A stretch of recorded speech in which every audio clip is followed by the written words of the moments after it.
Hello વિદ્યાર્થી મિત્રો, આપ સૌનું આપણી આ યુટ્યુબ ચેનલ પર હાર્દિક સ્વાગત છે. આજે હું લઈને આવી છું ધોરણ 11 પાઠ 1 ભૂગોળ એક વિષય તરીકે સ્વાધ્યાયનું સંપૂર્ણ સોલ્યુશન. તો ચાલો આપણે આગળ વધીએ. પરંતુ તે પહેલાં જો તમે આપણી આ યુટ્યુબ ચેનલને લાઈક, શેર અને સબસ્ક્રાઈબ ન કરી હોય તો જરૂરથી કરજો. પ્રશ્ન 1. નીચેના પ્રશ્નનો સવિસ્તાર જવાબ આપો.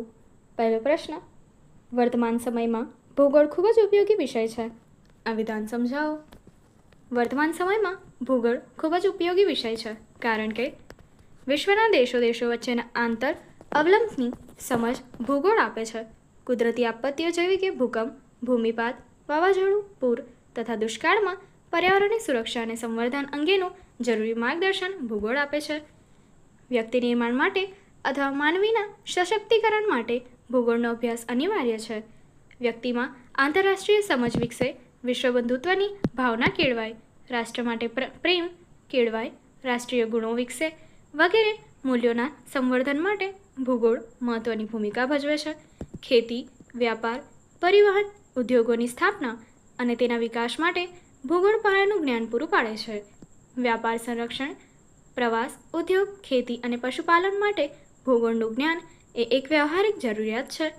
વૈશ્વિક સમસ્યાઓ જેવી કે ઉર્જા, જળ સંરક્ષણ, પ્રદૂષણ, વસ્તી વધારો, ઘટતા જંગલો, ગરીબી, આતંકવાદ વગેરેનો ઉકેલ ભૂગોળ વિષય સૂચવે છે.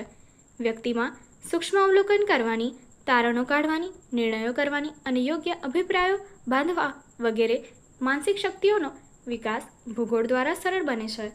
ભૂગોળ નાગરિકને વિશ્વ નાગરિક બનાવી શકે છે. ભૂગોળના અભ્યાસથી પ્રવાસ, પ્રદર્શન અને વાર્તાલાપો સમજી શકીએ છીએ તેમજ પત્રમૈત્રી બાંધવાની સૂઝ કેળવાય છે. નકશા વાંચન, નકશાકૂરણી, વરસાદનું માપન, તાપમાનનું માપન, ભૂકંપની તીવ્રતાનું માપન અને હવાના દબાણનું માપન કરવાની ક્ષમતાઓ વિકસાવવામાં ભૂગોળ મહત્ત્વનો ભાગ ભજવે છે. ભૌગોલિક ઘટનાઓ વડે કાર્યકારણ સંબંધ કેળવવાની માનસિક ક્ષમતા કેળવાય છે. મૃદાવરણ, વાતાવરણ, જલાવરણ અને જીવાવરણ સંબંધિત વિશેષતાઓ અને વિવિધતાઓની જાણકારી ભૂગોળ આપે છે, જેથી વ્યક્તિની જિજ્ઞાસાવૃત્તિ સંતોષાય છે. આપણા ભવ્ય અને ગૌરવપૂર્ણ અતીતને જાણવા તેમજ સાંસ્કૃતિક વારસાને સમજવા માટે ભૂગોળનું જ્ઞાન અતિ આવશ્યક છે. સમગ્ર વિશ્વ એક પરિવાર છે તેવી ભાવના ભૂગોળ વડે જ ચરિતાર્થ થઈ શકે છે. તેથી પ્રવર્તમાન સમયમાં ભૂગોળ વિષયનું જ્ઞાન આવશ્યક બન્યું છે. પ્રશ્ન 2. ભૂગોળનો અર્થ સમજાવી તેના વિષય વસ્તુની ચર્ચા કરો. ભૂગોળનો શાબ્દિક અર્થ પૃથ્વીનું વર્ણન એવો થાય છે. પૃથ્વી સપાટીનું પદ્ધતિસર વર્ણન કરતું વિજ્ઞાન એટલે ભૂગોળ. ભૂગોળ માટે જિયોગ્રાફી શબ્દ સૌપ્રથમ ઈસવીસન પૂર્વેની 2જી સદીમાં ગ્રીક ભૂગોળવિદ ઇરિટોસ્થિનીસે પ્રયોજ્યો હતો. લેટિન ભાષામાં જીઓ શબ્દનો અર્થ પૃથ્વી અને ગ્રાફિક શબ્દનો અર્થ વર્ણન કરવું થાય છે. તેથી ભૂગોળ એટલે પૃથ્વીનું વર્ણન કરનાર વિજ્ઞાન. કેટલાક ભૂગોળવિદો ભૂગોળના સમગ્ર વિષય વસ્તુને આ 3 ટૂંકા પ્રશ્નો કે 7 શબ્દોમાં વર્ણવે છે. શું છે એટલે કે વોટ ઇઝ, ક્યાં છે વેર ઇઝ અને શા માટે છે વાય ઇટ ઇઝ. ભૂગોળનું કાર્યક્ષેત્ર પૃથ્વી જેટલું વિશાળ હોવા છતાં તેમાં મુખ્યત્વે 2 પરિબળોનો અભ્યાસ થાય છે: પ્રાકૃતિક પરિબળો કે તત્વો અને સાંસ્કૃતિક તત્વો. આ બંને પરિબળોને માનવના સંદર્ભે તપાસવામાં આવે છે. ભૂગોળમાં મૃદાવરણ, જલાવરણ, વાતાવરણ, જીવાવરણ અને નૃવંશાવરણનો સમાવેશ થાય છે. તેથી કહી શકાય છે કે આ 5 આવરણોનો અભ્યાસ કરતું વિજ્ઞાન એટલે ભૂગોળ. ભૂગોળ એક વિકસતું વિજ્ઞાન હોવાથી તેમાં અભ્યાસ ક્ષેત્રમાં અનેક નવી વિગતો અને બાબતોનો ઉમેરો થતો જાય છે. કાર્લ રિટર નામના જર્મન ભૂગોળવિદે કહ્યું છે કે ભૂગોળનો અભ્યાસ પૃથ્વી સપાટીએથી શરૂ થાય છે, પરંતુ માનવજાત પાસે જેમ જેમ નિરીક્ષણ અને સંશોધનના સાધનો વિકસતા જશે તેમ ભૂગોળનું કાર્યક્ષેત્ર પૃથ્વી સપાટીએથી વધુને વધુ ઊંચે અને વધુને વધુ ઊંડે સુધી વિસ્તરશે. પ્રશ્ન 2. નીચેના પ્રશ્નના મુદ્દાસર જવાબ આપો. પહેલો પ્રશ્ન, ભૂગોળની મુખ્ય પ્રશાખાઓ વિશે જણાવો. ક્રમબદ્ધ અથવા પદ્ધતિસર અભિગમના આધારે ભૂગોળના 4 પેટા વિભાગો નીચે મુજબ છે. પહેલું ભૌતિક ભૂગોળ ફિઝિકલ જિયોગ્રાફી, બીજું જૈવિક ભૂગોળ એટલે કે બાયોજિયોગ્રાફી, ત્રીજું માનવ ભૂગોળ હ્યુમન જિયોગ્રાફી અને ચોથું ક્રિયા અથવા તનિક ભૂગોળ એટલે કે ભૌગોલિક પ્રવિધિઓ અને પ્રયુક્તિઓ. Geographical Methods and Techniques. પહેલું ભૌતિક ભૂગોળના પેટા વિભાગ: ભૂસ્વરૂપ વિજ્ઞાન, સમુદ્ર વિજ્ઞાન, આબોહવા વિજ્ઞાન, જમીન વિજ્ઞાન અને જળ વિજ્ઞાન. બીજું જૈવિક ભૂગોળના પેટા વિભાગો: પારિસ્થિતિક ભૂગોળ, વનસ્પતિ ભૂગોળ, પર્યાવરણીય ભૂગોળ અને પ્રાણી ભૂગોળ.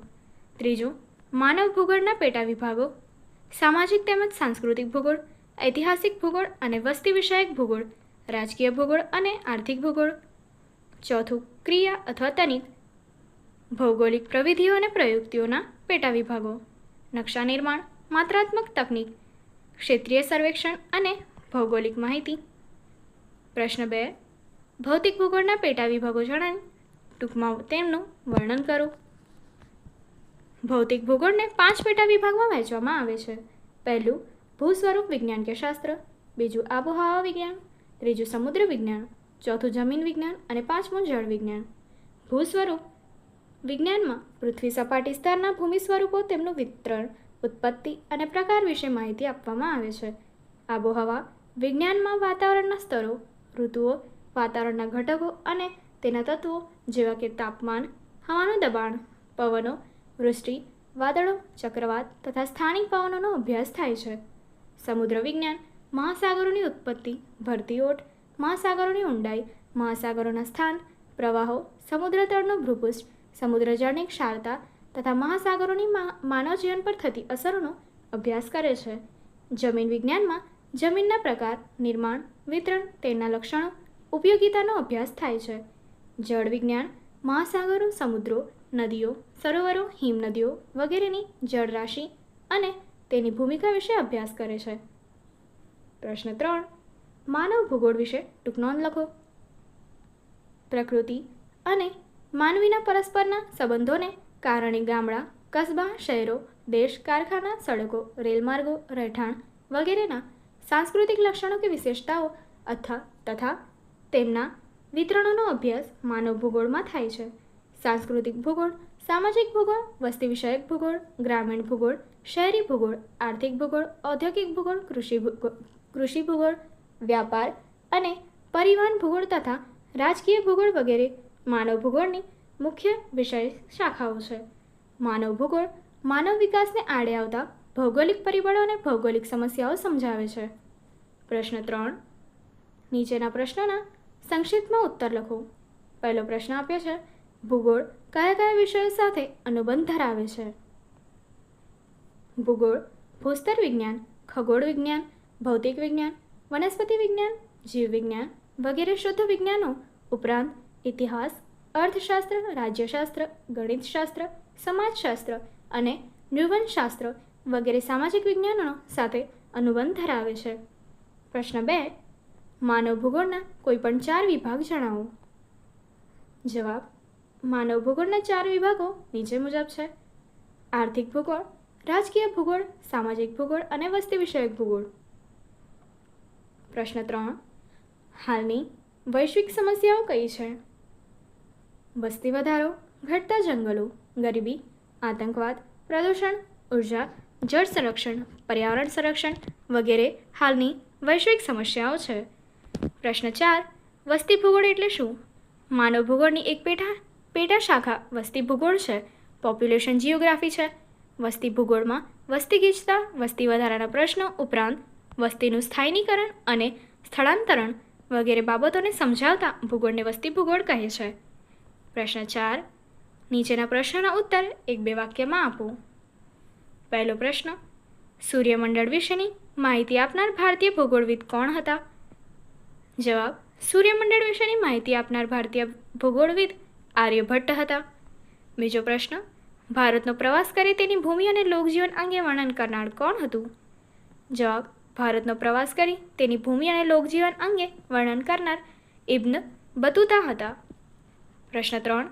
ભૂગોળનું જ્ઞાન કેટલી રીતે પ્રાપ્ત કરી શકાય છે? જવાબ: ભૂગોળનું જ્ઞાન પ્રાપ્ત કરવાના 2 સ્ત્રોત છે. પહેલું ક્રમબદ્ધ અથવા પદ્ધતિસરના અભ્યાસ દ્વારા અને બીજું પ્રાદેશિક અભિગમ દ્વારા.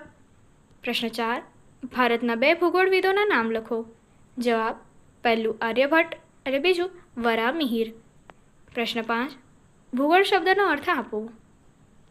જવાબ: ભૂગોળ શબ્દનો અર્થ પૃથ્વીનું વર્ણન એમ થાય છે. પ્રશ્ન 5. નીચેના પ્રશ્નો માટે વિકલ્પમાંથી સાચો વિકલ્પ પસંદ કરીને ઉત્તર લખો. પહેલું, વિશ્વનું પ્રથમ ભૂગોળવિદ કોણ છે? એનો જવાબ આપવામાં આવ્યો છે એ. થેલ્સ. ત્યારબાદ બીજું, મહાન ભૂગોળવિદ કાર્લ રિટર કયા દેશના હતા? તેનો જવાબ આપ્યો છે ડી. જર્મની. ત્રીજું, ભારતનો પ્રવાસ કરી ભૂમિ અને લોકજીવનનું વર્ણન કરનાર કોણ હતા? તેનો જવાબ આપ્યો છે બી. ઇબ્ન બતુતા. ત્યારબાદ ચોથું, મેઘદૂતમની રચના કોણે કરી હતી? તેનો જવાબ છે સી. કાલિદાસ. આગળની એક્ટિવિટી જોવા માટે અહીં આપેલી એન્ડ સ્ક્રીન પર ક્લિક કરો. Thank you.